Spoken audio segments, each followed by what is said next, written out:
Scientifically speaking, we're sharing the view. From labs to clinics, breakthrough shining through.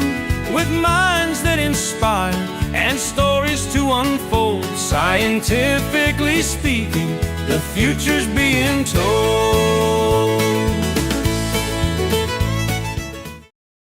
Hello everyone, and welcome to another episode of Scientifically Speaking with Christine on Oz Arab Media. Today, our topic is indeed very scientific. We're going to discuss neuroscience, neuroplasticity, and holistic health with Dr. Hala El Khoury. Dr. Khoury brings a wealth of knowledge and experience to Soul Aura Chiropractic as a neuroscientist specializing in neuroregeneration and neuroplasticity. With a vigorous background in research focused on slowing the progression of neurodegenerative diseases such as Alzheimer's and Parkinson's, Dr. Hala combines scientific insight with a strong foundation in counseling and coaching. When she is not immersed in research or providing guidance, Dr. Hala is dedicated to running the chiropractic business, ensuring that every aspect of the clinic reflects their shared vision of holistic health. Dr. Hala, welcome and thanks for being with us today. Thank you so much for having me. It's such a pleasure to be here. Of course, thank you very much. Dr. Hala, if you don't mind me starting with the very first question. We've been talking about neuroplasticity, but maybe not a lot of people know what it means. They hear it a lot.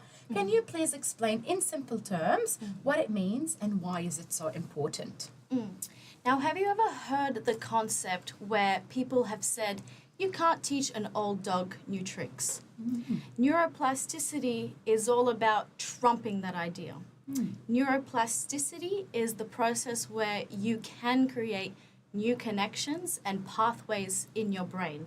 So maybe there were old pathways, behaviors, ways of thinking, thought patterns, or just certain behaviors in the brain.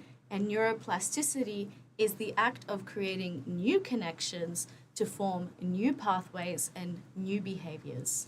Amazing. That is very interesting. As I mentioned in my intro, you do have an impressive background in neuroscience, specializing neurodegeneration and neuroplasticity. What drew you to this research? That's a good question. Ever since I was a very little girl, I was one of those kids who some adults would dread. I was the why kid. I would ask, why? Oh, why does this happen this way? And then they would give me an answer. And I'd say, oh, but why? And then they'd give me another answer. And very, very soon, we're in the why tunnel, where every question has a further and further why. So ever since I can remember, I've always been interested in how things work, especially the brain. So I was a sciencey kid, and I would get invited. I was sciencey, you know. I would want to know about how things would work. I would do well at school, and I would get invited to scholarships. Amazing. I remember one day in year 12, I was invited to a scholarship at the University of Sydney. I got to live there for 2 weeks. Wow. And during that period, they let us attend all kinds of lectures. So it was nanoscience. So there was quantum physics, there was brain science, there was nanotechnology, nanobots, all kinds of interesting new cutting edge research. But I remember I was sitting in this one lecture in particular, and they had a screen in front of us, and they were showing us the map of the brain, cell by cell, and the cells were extremely colorful. They looked like, you know, when a child has a huge collection of balloons, floating balloons, that's how it started. Amazing. I saw those neurons and I thought, wow, okay, I've found my field. I want to know all about the brain. Awesome. And that's how it started. That is very interesting background. You also have an experience in counseling and coaching, as we said. Yes. How do these skills complement in working with neuroscience and holistic health?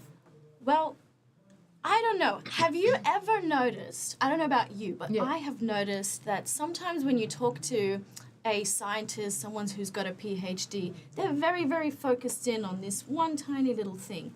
So you ask them bigger picture questions, and sometimes they say, I don't know, that's not within my scope. This is why I do counseling and coaching, because that keeps me broad, big picture, and looking at the further horizon. So I find that it has everything to do with neuroscience, because if we can have a broad horizon and we can look at all the things that are related to one another, then we can help more people. That's amazing. So that's how I use my coaching. That's how I use my counseling. Take that really fine knowledge, Yes. really, really deep, Expand tunnel it. knowledge, but expand it and make it relevant. That's amazing. Yeah. How does neuroplasticity play a role in preventing or slowing down some neurodegenerative diseases like Alzheimer's and Parkinson's? Yeah. A lot of people nowadays hear more about these diseases, Yeah. and that is definitely neuroscience. What's your point of view about it? Yeah. So here's the thing. Have you ever heard someone say, maybe you haven't heard it before. Maybe this is your first time hearing it, to the listeners, Yeah. to you. But the idea is, if you keep your brain learning new things and experiencing new things, and that's what neuroplasticity is, Yeah. that can protect the brain from degeneration and degenerative diseases like Alzheimer's and Parkinson's. So the idea is, if there is neuroplasticity happening, it's going to be a lot harder for the brain to atrophy and for brain cells to degenerate and to die. So this is me giving you the answer in a full picture perspective, but we can dive into that. I'm digging in right now. Yeah, okay. Okay, there are some practical ways to improve the plasticity of the brain Yes. and anti-aging, if we can say. Can you try to give me some practical ways for people to try to overcome the degeneration? Okay. There are going to be different things that we can do. Right. Okay? Because there are lifestyle choices that we can make in terms of the kinds of food that we eat or how active we are. But there are also other types of decisions that we can make, like how active do we keep our brain? And what kind of activities do we give our brain to do so that it can stay healthy and fresh and young? And then there is stuff like, well, what kind of supplements or what kind of treatments that are preventative or in the realm of actually treating something? What are those things that we can do to also help the brain stay healthy and not to degenerate? So I can give you an answer. I'm gonna dig in bit by bit. Yes. Okay. I do have a lot of questions related to that one, so you brought it in. So you said we can give our brains activities or certain actions to keep it active. Yes. Can I have some of these practices that people can do? Yeah. So some of the most common ones are to continue to have new experiences. So there's a big scale and a small scale. On a small scale, instead of brushing your teeth with your right hand every single day the same way, do it in a different location or change hands. That's a big challenge for me. I'm a lefty, can't do it with my right hand. And I'm a righty and I'm giving a demonstration wow. with the left hand. But the idea is, do it a little bit different, because what does that do? It switches your brain off of autopilot mode and switches it into being here and being now, being in the present. When you put your brain in the present and you're doing something that's a new experience, your brain is not atrophying, it's actually engaging and it's doing work. And this is actually something that people don't talk about much, but keeping the brain active, it's like keeping your muscles active. So if you look after your body's going to be healthy and strong. You look after your brain and keep it active, it's also going to be healthy and strong. Amazing. So that's why little tasks like even brushing your teeth, today do it standing on one foot, Oh. okay? Tomorrow do it listening to this song and move your eyebrows a funny way, right? It's a small scale thing and it might sound silly, but You're it's- actually helping. it's an exercise for the brain. And there are also things that you can do, and I will go into it in a more, chiropractic movement realm, But there are certain movements that you can do that will actually act as exercises to keep the brain healthy. And then to take it on the bigger picture scale, go and have more adventures. Visit new places more often. So keep yourself alert. Keep yourself alert, alive, active. You're not done living. So why should your brain go on autopilot? Things atrophy in our body, including our brains. We use them actively, and that keeps them strong and healthy. That is very interesting, Dr. Hala. Aside from those little tricks, we do hear a myth from people that maybe going on jigsaw puzzles or Sudoku or those mental exercises, these are going to keep you alert and active brain-wise, like no Alzheimer's, no dementia and all that. Do you agree with this myth that people are actually, practicing? I think that there is merit in engaging in puzzles and keeping your brain active. The idea is if you are stuck in your comfort zone, it's not engaging the brain. So if it's challenging you, but it's not causing you distress, that's the sweet spot. We don't want to be stressed out and creating stress hormones or stress neurotransmitters in our brain. Right? We don't want to release stress signals. Yes. But we want to be out of our comfort zone to create alertness and action and activity in the brain. That is very interesting. You did mention as well that the type of diet affects brain health. Yes. Are there specific foods or nutritions that can support cognitive function and brain longevity? Longevity of the brain through foods. Yes. Now, I am going to start by giving a quick little disclaimer, okay? Sure. I am not a nutritionist. However, from my research, the idea is the brain, okay, keeping the brain healthy and having neuroprotection for the brain, that is an anti-inflammatory and antioxidant side of the spectrum in terms of behaviors.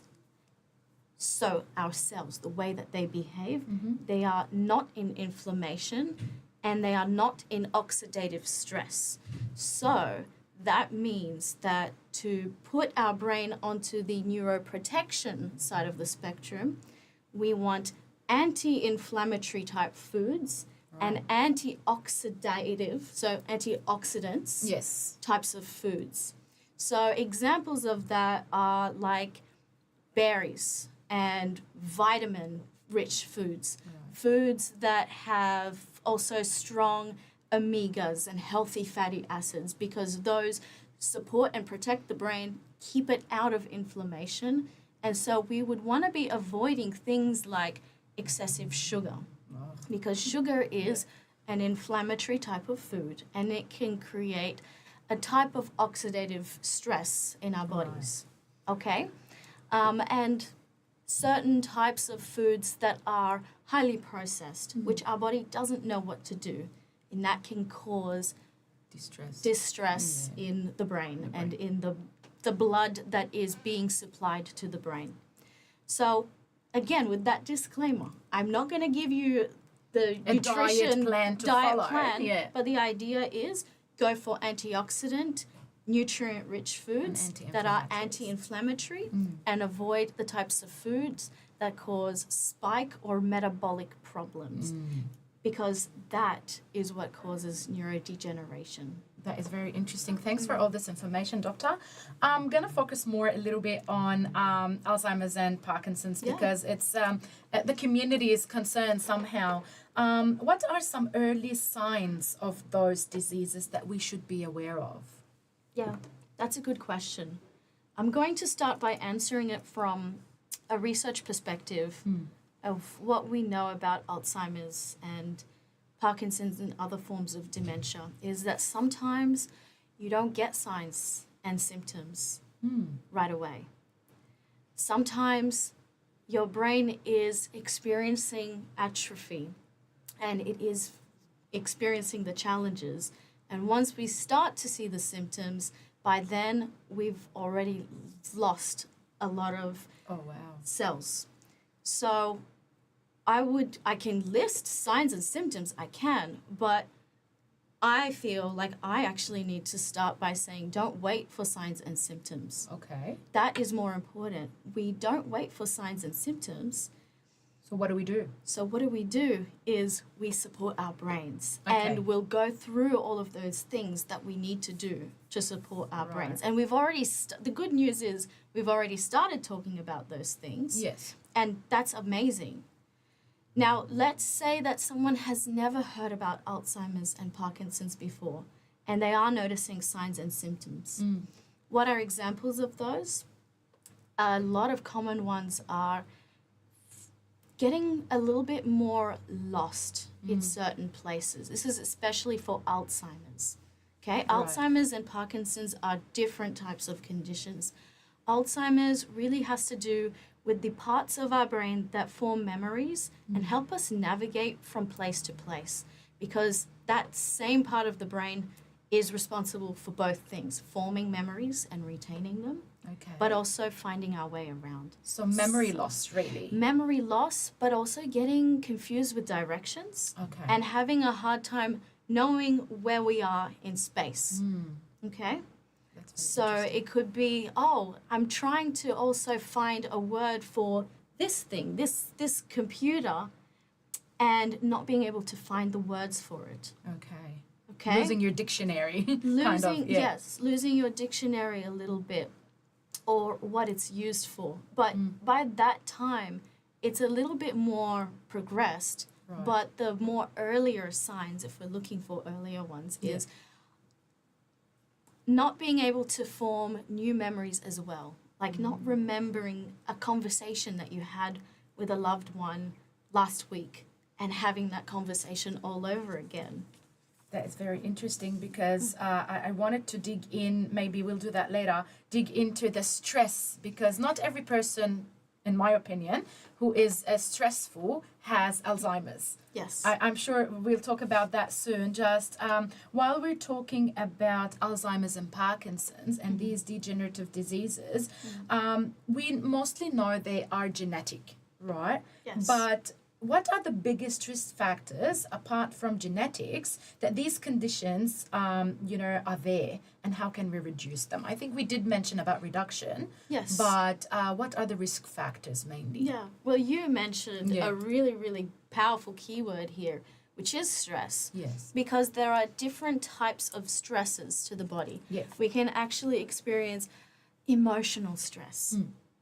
And emotional stress is going to create a biochemical cascade within our brain.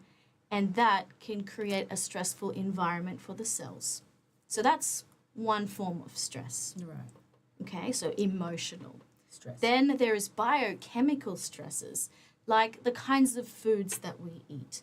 Having types of food that maybe they're not that good for us, and so they are creating The body is overwhelmed with them. inflammation, Yeah. yes, and oxidative stress. And then there is another form of stress, which is a little bit more physical. And the type of physical stress could be, and this isn't just for Alzheimer's and Parkinson's, but we can experience neurodegeneration from trauma, like actually getting hurt, falling down and getting hurt, or the connection between the brain and the spine and the rest of the body could be Right. compromised. So blood flow can be compromised and nerve flow can also be compromised. That's very interesting because stress has a huge impact on our brain health. It does. We all know that. And now you did mention different types of stress like emotional, physical, and all that. Can you explain how chronic stress affects the brain and what people can do to manage it? Oh, that's a good question. It's very good. Many different people are experiencing chronic stress. And again, chronic stress isn't just emotional stress, but it's all of those three different types. Yeah. They're like big package. umbrellas. Yeah, it's a package. Yeah. But when we are experiencing chronic stress, because a little bit of stress, that's good. If we recover from it, that can make us stronger and more resilient. So we can be in a state of eustress. Yeah. So eustress is the kind of stress that you can bounce back from, and then your body has now developed the capacity to deal with something, and then there's chronic stress where your body's not getting enough time to then replenish and recover from the stress that's flooded in. And so I would say that a little bit of stress, if we can manage it, amazing. Chronic stress, your body's not getting that chance to breathe. Right. Figuratively Relax speaking. or breathe. Yeah, that's true. To breathe, to relax, to recover. So then how do we manage chronic stress? Now that's a good question. And I would always bring it back down to every individual is going to have a different source of what's giving them that chronic stress. And so I would ask each person individually, well, what is causing your chronic stress? Where is it coming from? For some people, it's a certain relationship in their life where every time they have that interaction, it causes them chronic stress. And I'm speaking about this from a counselor perspective. Yes.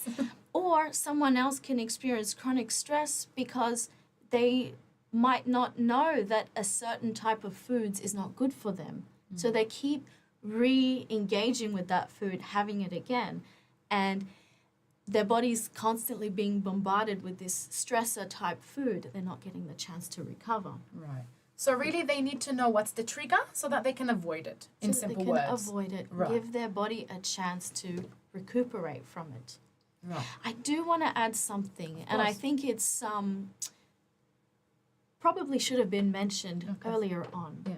But my PhD Yeah. and my thesis, what I studied and looked at, is the use of red light therapy to support the body and the brain in alleviating problems in the cells.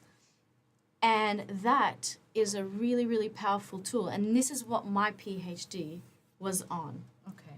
Okay? And I have to know about all of the other causes and problems that come with Alzheimer's and Parkinson's so that I can use the red light therapy and study it and see how it helps.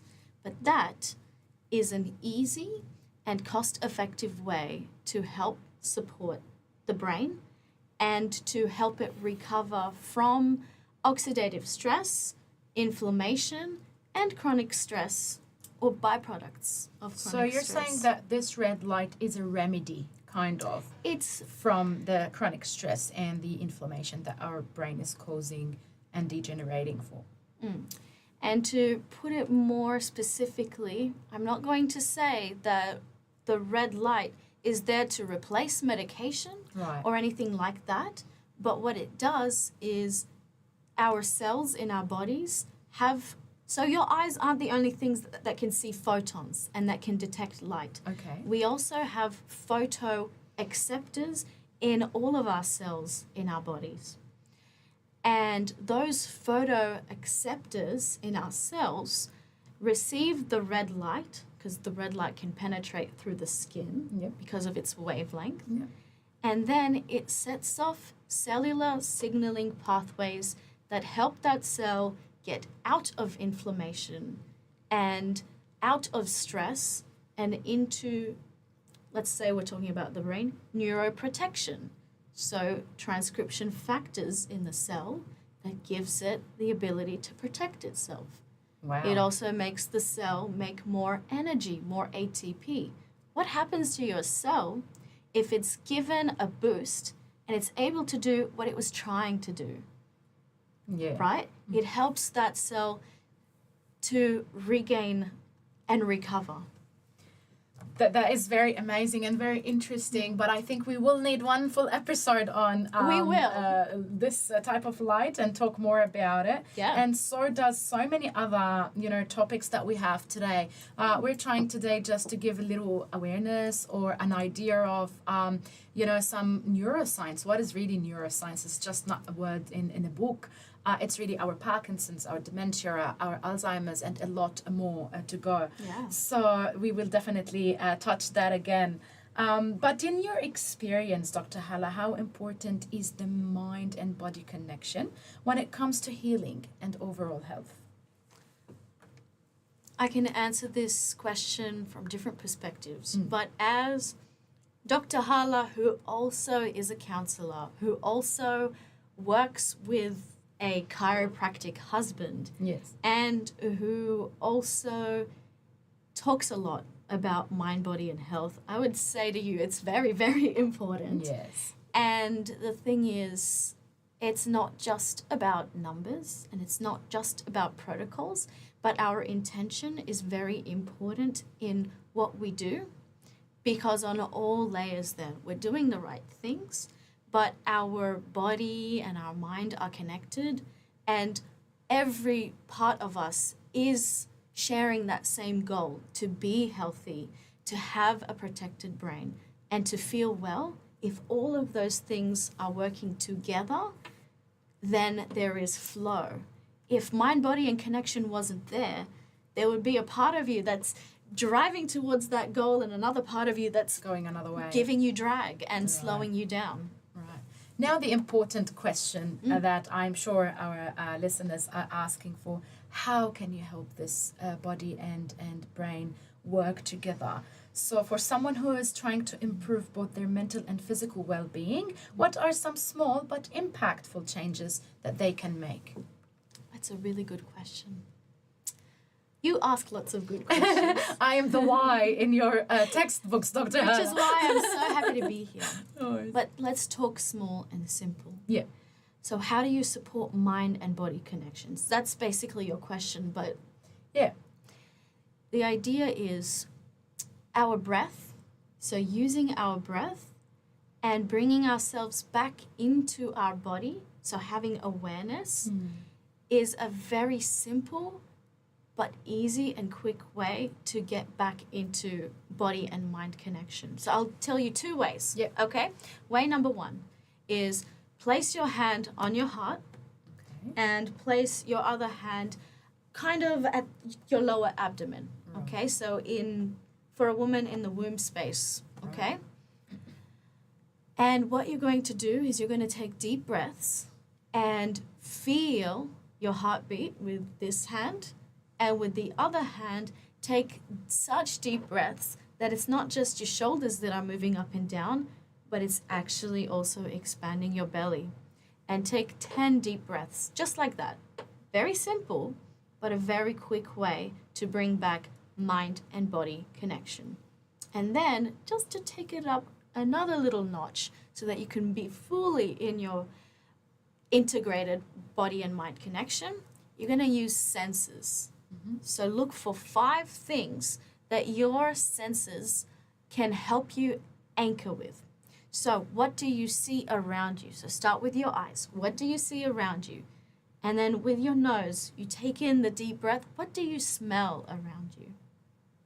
And then with your ears, what do you hear around you? So listen to your surroundings. It's kind of a meditation. It's like a very quick one, but you can do it in 10 seconds, or you can sit down for 5 minutes and give yourself the chance. So eyes, nose, ears. You can also see what your mouth tastes like. Do you actually have something in your mouth? Do you have a spare piece of chewing gum? Pop it into your mouth and engage your taste buds. And then the other thing is your actual touch. So where are you sitting? What do you feel underneath you? Where are your feet right now in this moment? What does the air feel like on your skin? And it's so basic and it's so simple, but it takes you out of the whirlwind of stress and then puts you back into your body and your mind and that connection. That is amazing. I think all of us need this in this And it's so simple. roller coaster kind of life. I hope everyone, including ourselves, that we can do those on hopefully daily basis. Yeah. Doctor, you did mention that you do have a chiropractic husband. I do. And you do take a holistic approach to health at Soul Aura Chiropractic. Can you please explain to us what that means and how it benefits your patients? So what's the first thing you think of? Let's just say you know nothing about chiropractic, but I asked I know you... little anyways. Okay, so what's the first thing you think of when you think chiropractor? Body bone cracking. That's mainly it. Right. Yeah. Now, what if I told you that as a neuroscientist, my mission is to change that into the first thing someone thinks of when they think of a chiropractor is, oh, the nervous system. Oh, the spinal cord and the brain and the body communicating very well with each other. So as a neuroscientist, that's what I want to shift the common knowledge to. Okay. You think chiropractor? Sure, bones and cracking. But actually, what it really is about is, the brain and the body and the organs communicating well with each other through the spinal cord and making sure that that alignment is not compromised and that it's healthy and strong and it's a clear flow. That is awesome, because you do feel good when you crack a bone at the chiropractic. So it does go somewhere. And so that's what you mainly guys do. You do make your patients feel the treatment, if I can say. Like they get cracked or whatever is happening in their body, and then you make them acknowledge it in their brains. Yes. Now, if you have seen any cracking videos, you'll notice that, and I don't love cracking videos, by the way, and we can go into that in a different episode. But what's the thing that you notice, and why are people addicted to the cracking videos, is someone gets cracked, what do? They laugh. Yeah. Or they have a big sigh. Or It's kind of a relief reaction. they have a release in their body. And that is the process where, let's say, the signal before the adjustment was a little bit compromised. Even if it's a little bit compromised, you give it an adjustment and suddenly everything is flowing again. So where does that energy get released? We laugh or we experience a certain reaction. And that is why people love the cracking videos so much. Yeah. It's relieving, isn't it? It is. Dr. Hala, I really thank you for joining us today, and we are very keen to know how our listeners can learn more about your work, about your clinic, and your services that you offer. Yeah. Well, you can always find me at Soul Aura Chiropractic, and you can call us. Would you like the number? Yeah, of course. Go ahead. Right, yeah. Let's do it. It's 0478 60 2223. And you can ask for chiropractic care through Justin, or if you want to ask questions about the nervous system, about Alzheimer's and Parkinson's, that's how people have been reaching me for the time being. Right. As I expand, so I'm going to be honest, I'm expanding my platform. Yeah. But at the moment, this is how people find me when they want to know about their brain health. Through the clinic. Through mainly. the clinic, yes. Amazing. It's been a pleasure having you with us on Scientifically Speaking with Christine. And we hope, please want another episode, because there's a lot to talk about. So we hope to have you back and talk more about brain health in the future. You are most welcome to Oz Arab Media at any time. Thank you so much, and bring it in. Let's do more. I am ready when you're ready. Of course, we are all. Thank you so much from Christine at Scientifically Speaking on Oz Arab Media. Stay tuned for more.